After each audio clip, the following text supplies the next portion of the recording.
Hello students, welcome है आपका हमारे यूट्यूब चैनल चंद्रयान क्लासेस में। आज हम बिहार के इतिहास के एक बेहद महत्वपूर्ण अध्याय बिहार में असहयोग आंदोलन के बारे में विस्तार से जानेंगे। आखिर कैसे महात्मा गांधी के नेतृत्व में शुरू हुआ यह आंदोलन बिहार के गांव-गांव तक पहुंचा, कैसे छात्रों, किसानों, वकीलों और आम जनता ने अंग्रेजी शासन का बहिष्कार किया और बिहार ने किन महान नेताओं ने इस आंदोलन को नई दिशा दी। आज की इस वीडियो में हम जानेंगे असहयोग आंदोलन की पृष्ठभूमि, बिहार में इनकी शुरुआत, प्रमुख घटनाएं, नेताओं की भूमिका और इसके प्रभाव को आसान भाषा में। तो वीडियो को अंत तक जरूर देखिएगा। चलिए शुरू करते हैं। बिहार में असहयोग आंदोलन। यह आंदोलन 1920 में महात्मा गांधी द्वारा शुरू किया गया था और यह भारत का पहला व्यापक जन आंदोलन था। तो इसकी पृष्ठभूमि कलकत्ता अधिवेशन सितंबर 1920 में शुरू किया गया, जिसके अध्यक्ष लाला लाजपत राय थे। लेकिन इससे पहले ही अगस्त 1920 में बिहार के भागलपुर प्रांतीय सम्मेलन, जो कि 12वां अधिवेशन था, उसमें ब्रजकिशोर प्रसाद के सुझाव पर असहयोग आंदोलन के प्रस्ताव पर बल दिया गया और इसके अध्यक्ष हुए डॉक्टर राजेंद्र प्रसाद। और इसको राष्ट्रीय स्तर पर स्वीकृति मिली कलकत्ता अधिवेशन में, जो कि सितंबर 1920 में हुआ था और इसकी अध्यक्षता लाला लाजपत राय ने किया। उसके बाद नागपुर अधिवेशन में इस प्रस्ताव को पुनः स्वीकृति मिल गई, जो कि दिसंबर 1920 में हुआ और इसके अध्यक्ष हुए श्री विजय राघवाचार्य। इसके बाद हम नेक्स्ट देखेंगे इसके प्रमुख व्यक्ति और उनका योगदान। तो प्रमुख व्यक्ति हम सबसे पहले राजेंद्र प्रसाद को देखते हैं। डॉक्टर राजेंद्र प्रसाद, जो कि आगे चल के भारत के फर्स्ट प्रेसिडेंट बने। तो उन्होंने असहयोग आंदोलन के टाइम वकालत का पेशा छोड़ा और राष्ट्रीय महाविद्यालय के प्राचार्य हुए। उसके बाद नेक्स्ट हम मजहरुल हक को देखते हैं।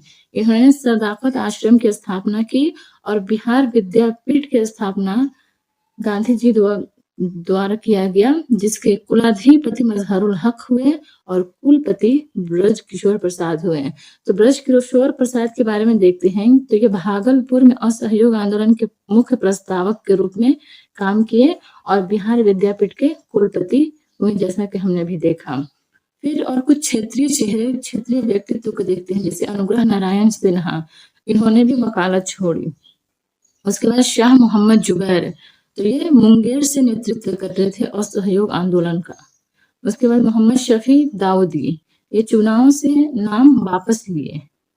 राहुल सांस्कृत्यायन, जो छपरा से नेतृत्व कर रहे थे।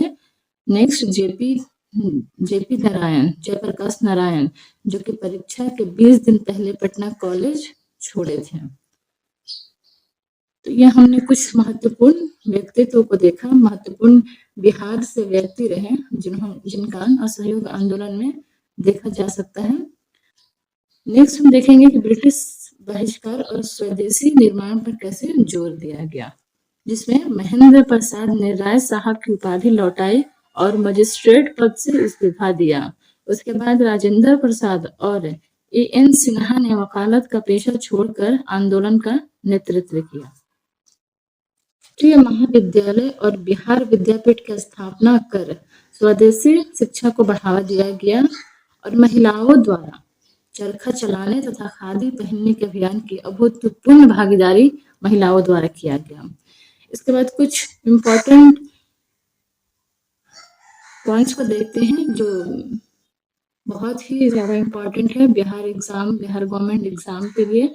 तो सबसे पहले हम बिहार विद्यापीठ को देखते हैं, जिसकी स्थापना 6 फरवरी 1921 को। तो सबसे पहले हम बिहार विद्यापीठ को देखते हैं, जिसकी स्थापना 6 फरवरी 1921 को हुआ और यह राष्ट्रीय महाविद्यालय प्रांगण इसका स्थान रहा।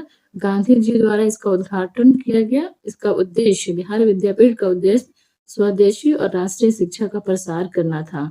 उसके बाद हम नेक्स्ट सदाकत आश्रम को देखेंगे, जिसके संस्थापक मजहरुल हक हुए और यह दीघा के पास है। सदाकत आश्रम खैरू मियां द्वारा दान की गई भूमि पर निर्मित किया गया है इसका महत्व बिहार में स्वतंत्रता सेनानियों का मुख्य केंद्र के रूप में है, इसका यूज किया गया है। उसके बाद नेक्स्ट द मदरलैंड अखबार को देखेंगे।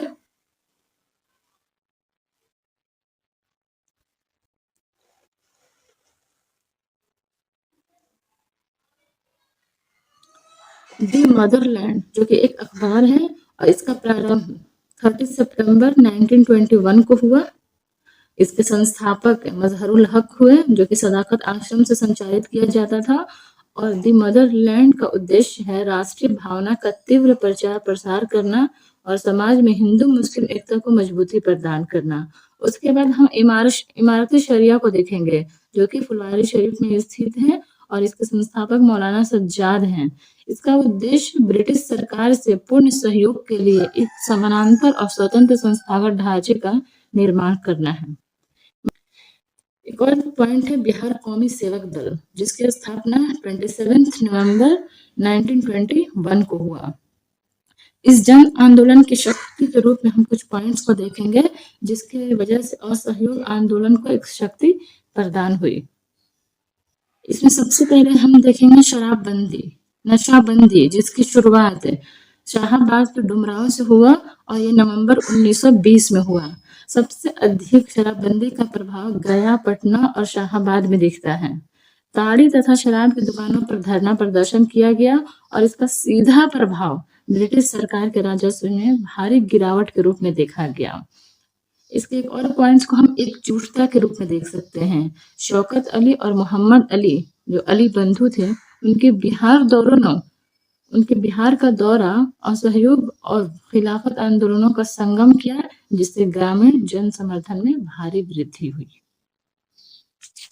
जनशक्ति के रूप में विदेशी बहिष्कार को देख सकते हैं, जिसमें विदेशी कपड़ों का पूर्ण बहिष्कार किया गया और महिलाओं ने चरखा चलाने और खादी के प्रचार प्रसार में सबसे अग्रणी और एक्टिव रोल निभाया है।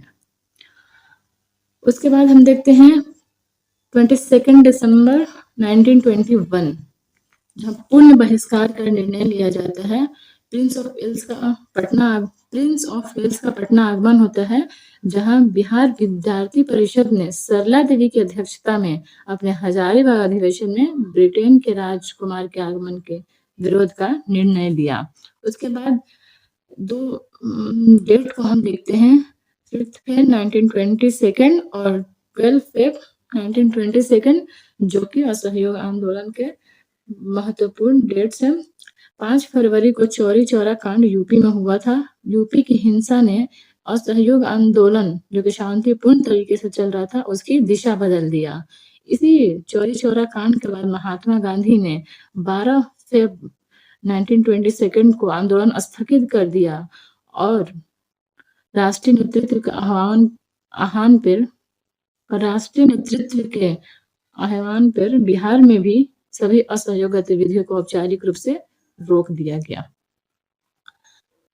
इसके बाद नेक्स्ट है मुठिया प्रथा। तो इसकी शुरुआत भी असहयोग आंदोलन के दौरान ही हुई थी और अंग्रेजों की शीर्षक इश्तिहार प्रकाशित करने का अभियोग स्वामी विद्यानंद को गया।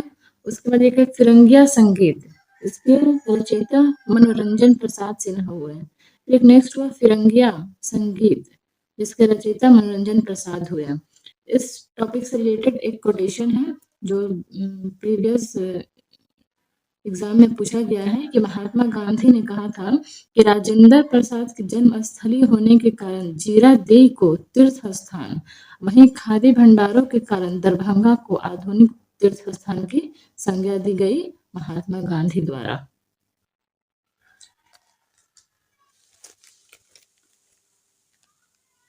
तो स्टूडेंट्स, आज के इस वीडियो में हमने बिहार में असहयोग आंदोलन की पृष्ठभूमि, इसके प्रमुख नेताओं, महत्वपूर्ण घटनाओं और इसके प्रभाव के बारे में विस्तार से जाना।